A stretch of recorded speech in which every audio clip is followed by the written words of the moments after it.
Are you willing to do what it takes to become healthy?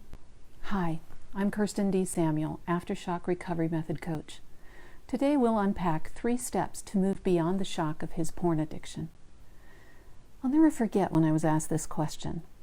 Faced with my husband's confession of a pornography addiction, I answered affirmatively, but had absolutely no idea what it meant.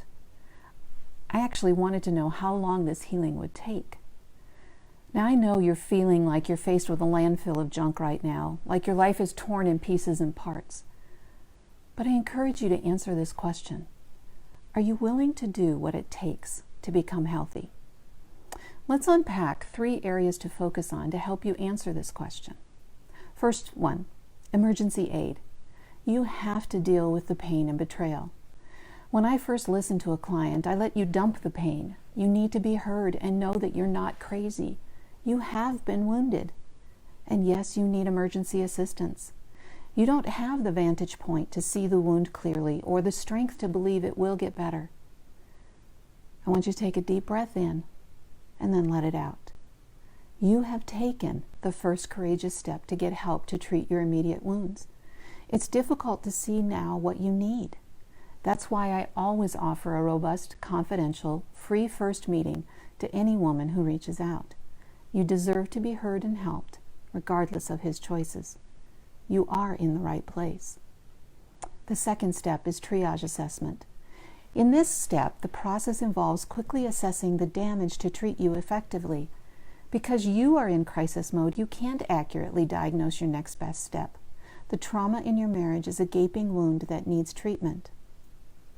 His betrayal, addiction, or dishonesty will fester, creating bigger problems for you and your marriage. In the case of porn use, it opens the door to cheating and affairs. TechCrunch reports that online porn viewing increases marital infidelity by 300%. Your injury is going to grow if it's left untreated. This wound isn't just a scratch. It requires treatment. I usually ask my clients at this point what they want. How do they want their future to look?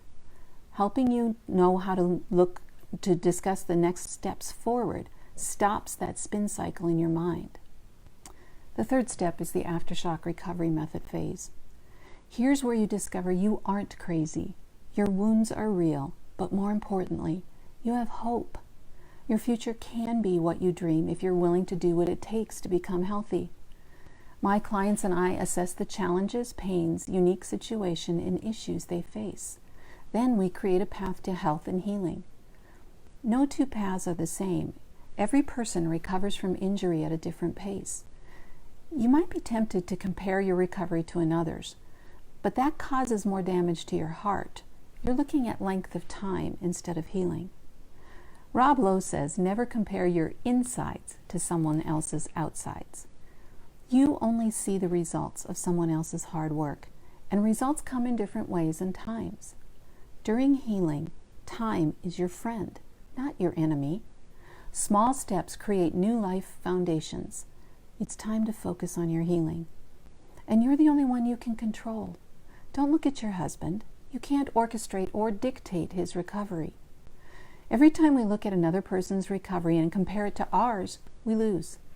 Comparison kills your recovery.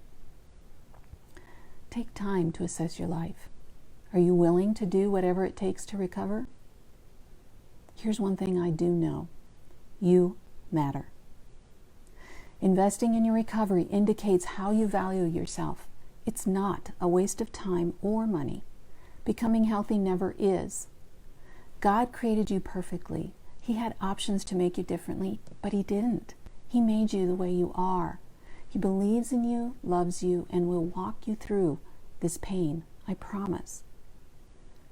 Please get help from someone for your wounds. I'd be honored to help. Just hop on over to KirstenDSamuel.com. Kirsten is spelled Kirsten, D as in Diane. Samuel is Samuel.com. Click on the big blue button. Let's talk.